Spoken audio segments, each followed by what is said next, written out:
बहू को ना भय है ससुराल का और ना ही तौर तरीकों का, तो चलने लगी शिवानी अपनी चाल। लेकिन क्या चाल कलेश करके हुई है कामयाब, और क्या शिवानी कर पाई कलेश से घर वालों को अलग?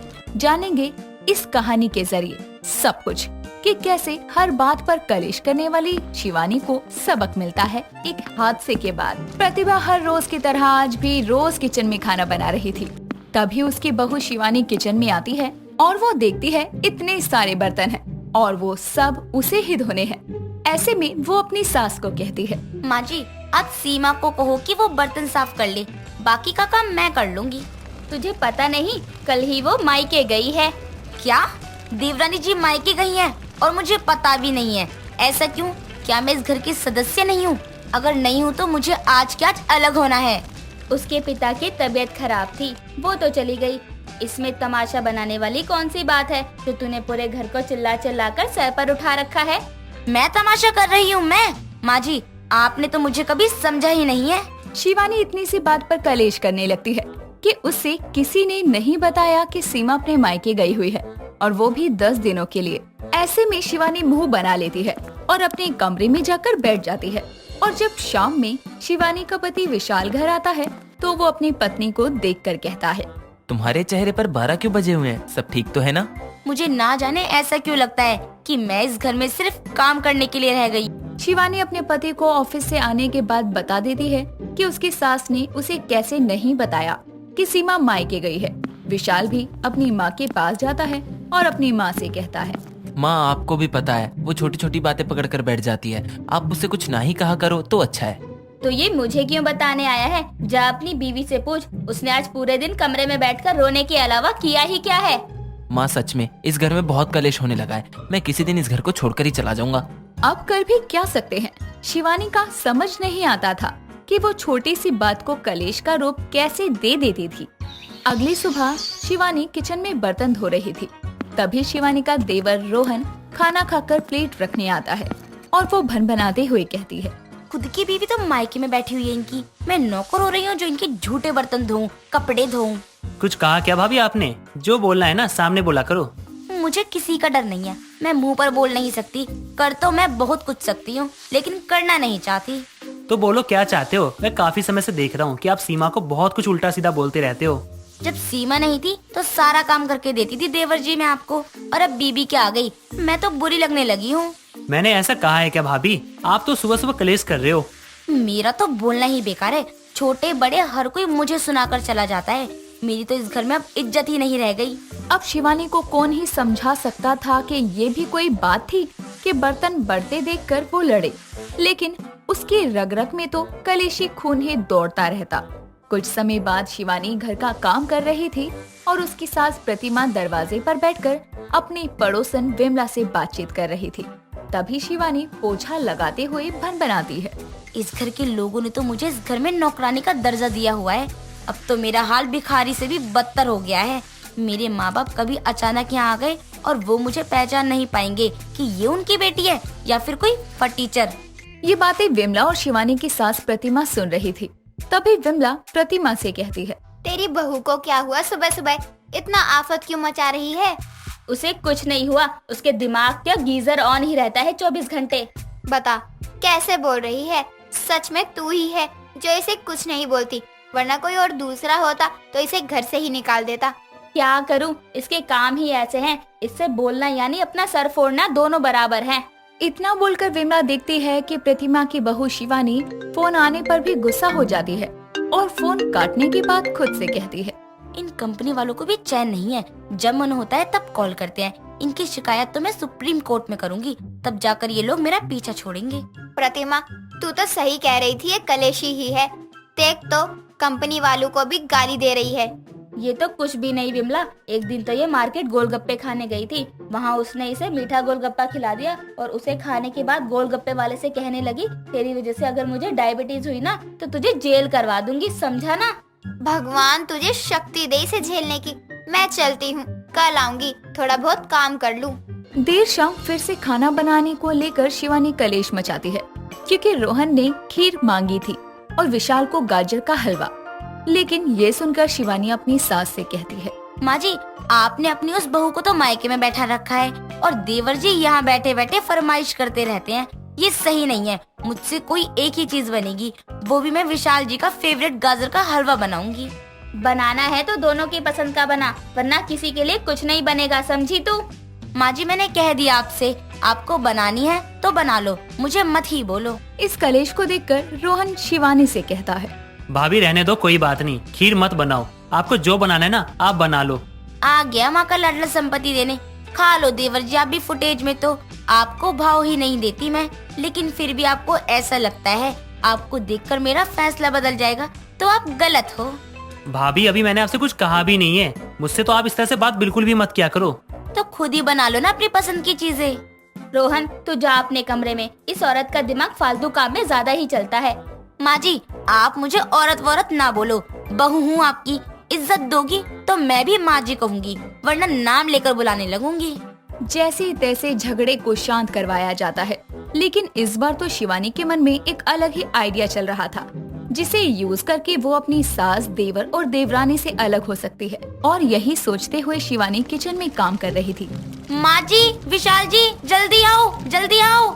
शिवानी की आवाज सुनकर विशाल और शिवानी की सास भी कमरे से निकलकर आती है और शिवानी से उसकी सास प्रतिमा पूछती है। बहू तू ठीक तो है ना? तुझे क्या हुआ? माँ जी, विशाल जी, रोहन ने मुझे गलत तरीके से छूना चाहा। बहू ये क्या बोल रही है? रोहन ऐसा कर भी सकता है? शिवानी, ये तुम क्या कह रही हो? रोहन तो तुम्हें अपनी माँ की तरह मानता है, वो भला ऐसा क्यों करेगा? किसी की नीयत कब खराब हो जाए कहा नहीं जा सकता, आप खुद ही पूछ लो अपने भाई से। ये सुनने के बाद विशाल भी अपने भाई को गले लगाता है और कहता है, तू गलत नहीं है मेरे भाई, तुझे मैं अच्छी तरह से जानता हूँ। ये कहकर विशाल शिवानी को एक थप्पड़ मारता है और बोलता है, मेरे भाई की नीयत पर शक नहीं मुझे, लेकिन तुम्हारी नीची सोच है ही ऐसी। तुम चाहती हो कि हम अलग हो जाएं। अब तुम अपने घर जाओ और अपने भाई की भाभी को अलग करवाओ। हमारी फैमिली बहुत तोड़ने की कोशिश कर ली, अब अपने घर जाओ और कलेश करो। मैं झूठ नहीं बोल रही, आप तो मुझे समझ ही सकते हो ना। समझना था जब समझ लिया, अब तुम जा सकती हो।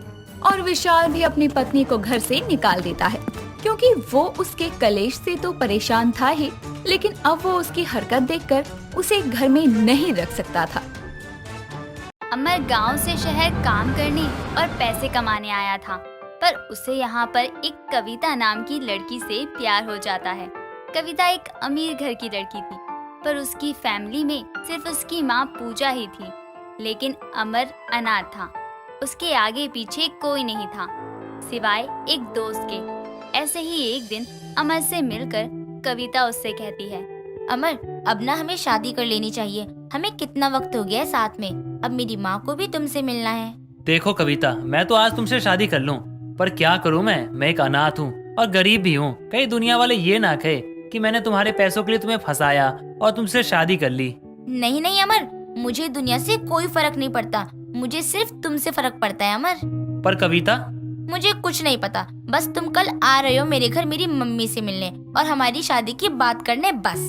इतना कहकर कविता वहाँ से चली जाती है और अमर उसके जाने के बाद खुश होकर अपने आप से कहता है, अरे वाह, अब जाकर ना चिड़िया पूरी तरह से जाल में फंस गई, मजा तो अब आएगा खेल में। इतना कहकर अमर वहाँ से चला जाता है।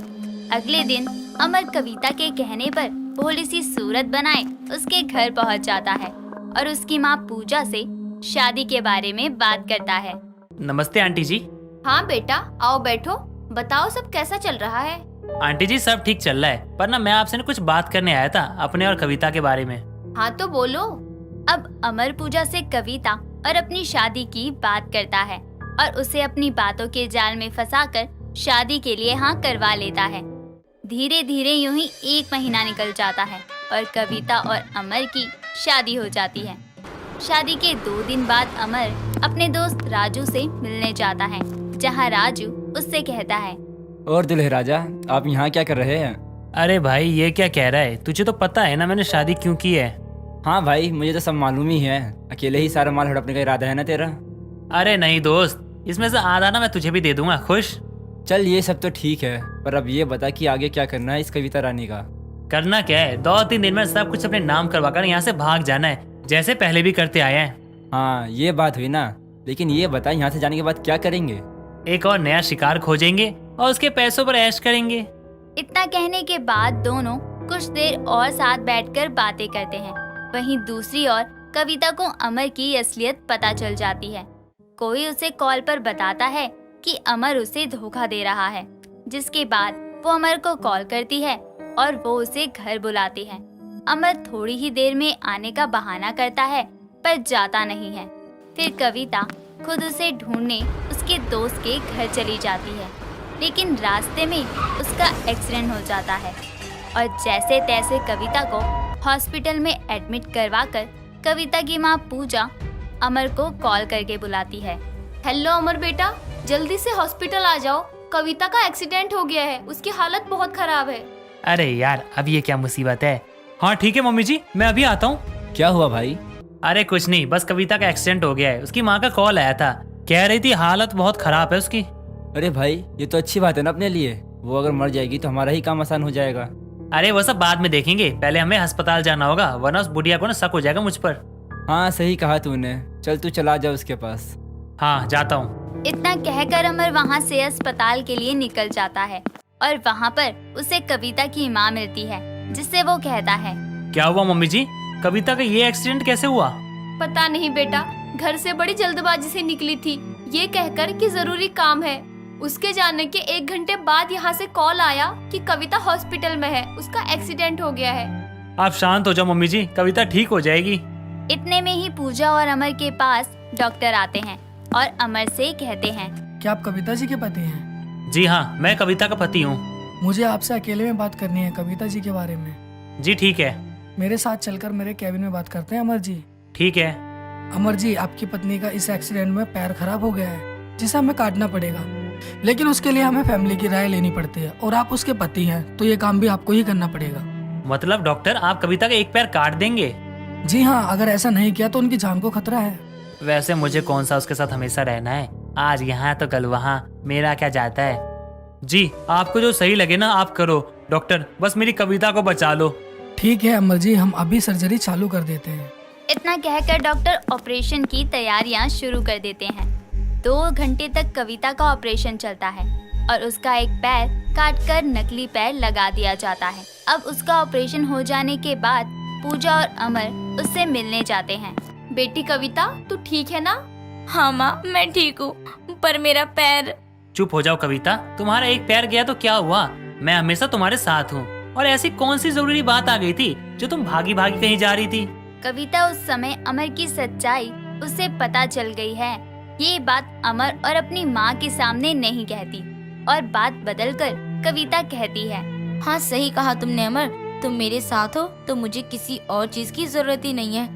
तुमसे अच्छे तो दुश्मन होते हैं, सामने से वार करते हैं, प्यार की आड़ में नहीं। मैं तुम्हारा पूरा ध्यान रखूंगा कविता। अब कविता कुछ दिन और अस्पताल में रहती है, लेकिन दूसरी ओर अमर मौका देखकर कविता के सारे पैसे और गहने लेकर फरार हो जाता है। जब ये बात कविता को पता चलती है तो कविता हॉस्पिटल से लंगड़ाते हुए अपनी नकली पैर के साथ वहां से पुलिस स्टेशन जाती है अमर की शिकायत करने के लिए, लेकिन वहां उसकी कोई नहीं सुनता और वो बेचारी रोती हुई अपने घर आ जाती है। वहीं दूसरी ओर अमर अपना दूसरा शिकार यानी दूसरी लड़की को अपने प्यार के जाल में फंसाने की सोचता है और फिर एक दिन उसका दोस्त राजू अमर को एक लड़की के बारे में बताते हुए कहता है, सुन भाई अमर, तेरे लिए एक अच्छी खबर है। क्या बात है, जल्दी बता। एक और नया शिकार मिला है मेरे भाई। शिकार? अरे लड़की यार। ओ लड़की यानी पैसा? हाँ पैसा, बहुत अमीर है वो। और तो और उसके घर में उसके अलावा और कोई नहीं रहता। उसकी पूरी फैमिली यूरोप में रहती है और उसका नाम प्रिया है। चल ठीक है भाई, अब तो मिल ही लेते हैं प्रिया से भी। दोनों कुछ देर और बातें करते हैं, जिसके बाद राजू अमर को प्रिया की सारी जानकारी देता है और उसे एक पार्क के बारे में बताता है जहां प्रिया हर दिन टहलने जाया करती थी। अगले दिन ठीक उसी समय पर अमर पार्क में जाकर प्रिया का इंतजार करता है। कुछ देर बाद प्रिया पार्क में आती है और अमर बहाना करके प्रिया से बातें करता है और पहले उससे दोस्ती करता है और फिर हर दिन उससे मुलाकात करता है। और एक दिन एक कॉफी शॉप में अमर प्रिया से कहता है, प्रिया तुम्हारा शादी के बारे में क्या सोचना है? अभी तो कुछ नहीं सोचा है। पर मैंने तो काफी कुछ सोचा है। जैसे? क्या तुम मुझसे शादी करोगी? अमर की बात सुनकर कुछ देर प्रिया शांत हो जाती है और कुछ देर बाद शादी के लिए हाँ कह देती है, जिसके बाद अमर मन ही मन खुश हो जाता है। उसे लगता है कि अब प्रिया उसके प्यार के जाल में फंस गई है और कुछ दिनों बाद दोनों शादी कर लेते हैं। अमर शादी के बाद प्रिया के साथ ही उसके घर में रहता है और शादी की पहली रात उसे नींद की दवाई दूध में मिलाकर पिला देता है, जिसे पीकर प्रिया बेहोश हो जाती है। जिसके बाद अमर कहता है, क्या बात है, बड़े प्यार से प्रिया सो गई है। चलो अब ना अपने काम पर लग जाता हूँ, पहले राजू को बुला लेता हूँ। हेलो राजू भाई, जल्दी से यहाँ आजा भाई। कहाँ भाई? अरे प्रिया के घर में, उसे ना नींद की गोली देकर ना सुला दिया है, जल्दी से आजा, यहाँ से ना सब कुछ समेट के ना फरार हो जाते हैं। बस अभी आया। इतना कहने के बाद अमर प्रिया के घर की अलमारी में से गहने निकालने लगता है और इतने में वहाँ राजू भी आ जाता है और अब दोनों घर में से सब समेट कर भागने ही वाले थे कि वहाँ अमर के सामने उसकी लंगड़ी बीवी कविता सामने आ जाती है। कविता, तुम यहाँ कैसे? क्यों हैरानी हुई मुझे यहाँ देखकर तुम्हें कि तुम्हारी लंगड़ी बीबी यहाँ तक कैसे आ गई और उसे अपने फरार पति के बारे में कैसे पता चला? तुम्हें क्या लगा था कि जैसे तुमने मुझे लूटा वैसे ही तुम बाकियों के साथ भी करके फरार हो जाओगे? अरे कविता, ये तुम क्या कर रही हो? मैंने तुमसे ऐसा कब कहा कि मैं तुम्हें लूट कर भाग गया? मेरी कोई मजबूरी थी यार कविता, समझो। क्या समझू? अब तुम्हारा खेल खत्म। अमर एक बार पीछे तो देखो तुम। अमर अब पीछे मुड़कर देखता है तो उसके पीछे प्रिया और पुलिस खड़ी होती है। अमर को अब समझ नहीं आता कि ये सब हुआ तो हुआ कैसे, और अब कविता उसे बताती है कि प्रिया कविता की दोस्त है जो कि पुलिस में काम करती है और अमर को पकड़ने के लिए उन्होंने ये पूरा प्लान बनाया था ताकि अब अमर किसी और को लूट कर फरार ना हो सके। पुलिस अमर को पकड़कर ले जाती है। रुचि के पति के जाने के बाद रुचि की जिंदगी पूरी तरह से बिखर गई थी, लेकिन रुचि अपने ससुराल वालों के बारे में बहुत सोचती थी, इसीलिए इतना कुछ हो जाने के बाद भी वो अपने परिवार को छोड़कर कहीं नहीं जाती, बल्कि उनके साथ ही खड़ी रहती है। ऐसे ही एक दिन रुचि सब्जी लेने बाजार के लिए जा ही रही होती है कि तभी उसकी सास लता उसे टोकती हुई बोलती है, बहू कहाँ जा रही है? माँ जी सब्जी नहीं है घर में, तो मैं बस बाजार ही जा रही थी सब्जी लेने। बहू तू वैसे भी इतना काम करती है और अब सब्जी लेने भी तू ही जाएगी। अरे काव्या कहाँ है? उसे बोल दे, वो ला देगी। अब ये सब काम तो वो भी कर सकती है ना। माँ जी वो अपने कमरे में सो रही है, थोड़ी थकी सी लग रही थी, इसलिए मैंने उठाना जरूरी नहीं समझा। बहू तू उसे जितना सर पर चढ़ाएगी ना उतना ही वो नाटक करेगी। अरे उसे भी अपनी जिम्मेदारी का एहसास होना चाहिए। कब तक तू ही अकेले सब संभालती रहेगी?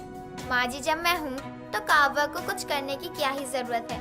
मैं इस घर की बहू हूँ, मेरा तो फर्ज ही बनता है इस घर को संभालूं। तो आप ननद जी को कुछ मत बोलो, वो भी तो अपनी जिंदगी थोड़ी अच्छी से जिए। बहू तो उसे बिगाड़ मत। अरे तेरे सर पर तो वैसे भी इतना दुख है और अब सारा काम भी तू ही संभाल रही है, कम से कम वो तेरी मदद तो कर सकती है ना। ठीक है, मैं आगे से इस बात का भी ध्यान रखूंगी। अब तो ठीक है ना माँ जी, या अब भी कोई परेशानी है?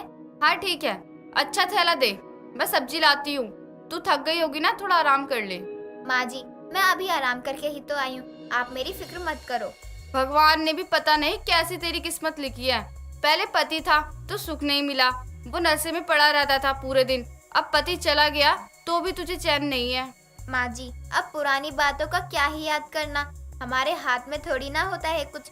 जब जो होना होता है तब वो हो ही जाता है, हमारा किसी चीज पर काबू नहीं है।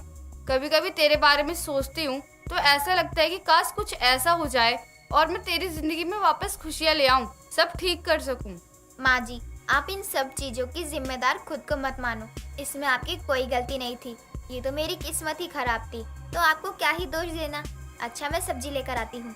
इतना बोलकर रुचि वहाँ से सब्जी लेने के लिए चली जाती है। लता जब भी रुचि को विधवा के रूप में देखती थी तो उसे बहुत बुरा लगता था। लता कहीं न कहीं इन सब चीजों के पीछे खुद को कसूरवार समझती थी और खुद को ही कोसती रहती थी। कई दिनों तक ऐसा ही चलता रहता है। कुछ दिनों बाद रुचि और लता साथ में बैठे होते हैं, तभी रुचि की नंद काव्या वहाँ आती है और बोलती है, भाभी मैं बहुत थक गई हूँ, आप मेरे लिए एक गरम गरम चाय बना दो, अदरक वाली। बहू क्यों बनाएगी, तू खुद भी तो बना सकती है ना, अभी तेरे हाथ पैर काम कर रहे हैं। माँ आप क्यों बिन बात के बोल रही हो? मैंने भाभी को बोला है ये सब, और वैसे भी भाभी का तो अब यही सब काम बचा है ना, तो जो काम है वो उन्हें करने दो शांति से। तमीज से बात कर तू जो बकवास कर रही है ना वो तेरी भाभी के बारे में है। उसकी जिंदगी में पहले ही बहुत सारे दुख है, तू उसको और दुख मत दे। हाँ तो दुख भी तो भाभी के साथ ही आए हैं ना इस घर में। आप दोनों बस करो, ये क्या कर रही हो आप दोनों? अरे इतनी सी बात है, चाय मैं बना देती हूँ ना। भाभी आप ही माँ के कान भर रही हो ना मेरे खिलाफ, मुझे अच्छे से पता है। आप ना ज्यादा चुगली मत करो, मैं सब अच्छे से जानती हूँ। आप ये जो अच्छा बनने का नाटक कर रही हो। क्या नाटक कर रही है वो? और तू क्या जानती है? यही कि भाभी के आते ही भैया चले गए हमें छोड़कर। अरे जब तक भाभी नहीं आई थी तो भैया कम से कम हमारे साथ तो थे ना, लेकिन जब भाभी आई उसके बाद ही भैया हमें छोड़कर चले गए। माँ जी अब आप रहने दो, और काव्या तुम आराम से बैठो, मैं चाय लेकर आती हूँ आपके लिए। बहू तूने इसे सर चढ़ा रखा है और यही तुझे इतने ताने देती रहती है, जरा भी शर्म नहीं है इसे तो। माँ आपको आजकल अपनी विधवा बहू के आगे कुछ और पसंद ही कहाँ आता है? कभी अपने भैया को समझाया होता ना कि वो पीना छोड़ दे तो आज वो हमारे साथ होता। काव्या इसी तरह आए दिन अपनी भाभी को कोसा करती थी, लेकिन रुचि की तरफ से बोलने के लिए हमेशा लता खड़ी रहती थी। ऐसा कई दिनों तक चलता रहता है। कुछ दिनों बाद लता की पड़ोसन रेखा उसके घर आती है और लता से बोलती है, अरे लता कैसी है? थोड़ा अपने आस पड़ोस वालों से भी मिल लिया कर। अब तुझसे क्या ही छुपाऊं, मेरा अपना ही दुख खत्म नहीं होता है तो बाहर क्या आस पड़ोस के लोगों से मिलूं। अरे दुख किसे नहीं है आज के समय में, मैं तो बस इतना बोल रही हूँ, दुख के पीछे भी खुश रहने में क्या बुराई है। खैर ये सब बात छोड़ और बता आज यहाँ कैसे आना हुआ? एक बहुत ही अच्छे लड़के का रिश्ता आया है, इसीलिए मैंने सोचा तुझे बता दूं।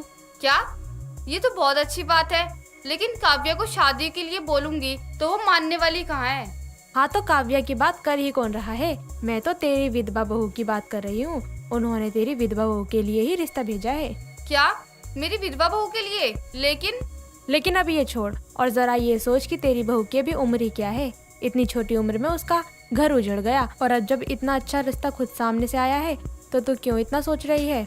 बात तो तू ठीक ही बोल रही है, मुझे भी मेरी बहू की उदासी देखी नहीं जाती है। एक काम कर तू, रिश्ते की बात आगे बढ़ा, मैं यहाँ सब संभाल लूंगी। लता अपनी बहू की दूसरी शादी की बात सुनकर काफी ज्यादा खुश हो जाती है और जैसे तैसे करके वो रुचि को दूसरी शादी के लिए मना ही लेती है। शादी की तैयारियां हो रही होती हैं तो काव्या, लता और रुचि की शादी की शॉपिंग के लिए बाजार गए होते हैं। तभी काव्या बोलती है, माँ आपको अपनी विधवा बहू की शादी करनी है तो करो, लेकिन इतनी धूमधाम से करने की क्या जरूरत है? संगीत कौन करता है विधवा बहू की शादी में? तुझे नहीं आना है मेरी बहू के संगीत के फंक्शन में तो मत आ, लेकिन बार बार ऐसे बीच में ताने तो मत दे। माँ काव्या सही ही तो बोल रही है, मैं आपकी बात मान गई। मुझे शादी करने से कोई प्रॉब्लम नहीं है, लेकिन आप संगीत क्यों कर रही हो? ऐसे ही शादी भी तो हो सकती है ना। नहीं बिल्कुल नहीं, मेरे भी कुछ अरमान है और तू मेरी बहू नहीं बल्कि बेटी है, तो मैं तेरी शादी में कोई कमी कैसे छोड़ दूं? हाँ हाँ आपके लिए तो आपकी पूरी दुनिया ही भाभी है, तभी तो इतनी धूमधाम से संगीत करा रही हो इनका।